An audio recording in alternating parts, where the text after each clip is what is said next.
Hi! మీ ఇంట్లో గారెల్లోకి ఏ చట్నీ ఇష్టపడతారో నాకు చెప్పండి. నేను మా ఇంట్లో అయితే చిన్నల కాడి నుంచి పెద్దల వరకు ఇష్టపడే చట్నీ ఇదేనండి. మా పిల్లలు, మా వారు ఎక్కువ ఇష్టపడతారు. నేను ఎక్కువ చేసే టిఫిన్‌లో చేసే చట్నీ ఇదేననమాట. ఒక పాన్ తీసుకొని దాంట్లో కొంచెం ఆయిల్ వేసుకొని, కొంచెం పొట్టిమిరపప్పు, కొంచెం పచ్చిమిర్చి. పచ్చిమిర్చి అనేది మీ కారానికి తగ్గట్టు వేసుకోండి.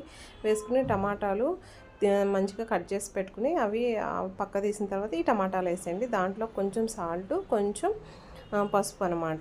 సాల్ట్ అనేది మీ టేస్ట్‌కి తగ్గట్టు యాడ్ చేసుకోండి. యాడ్ చేసుకొని ఇవి మూత పెట్టి బాగా మగ్గనివ్వండి.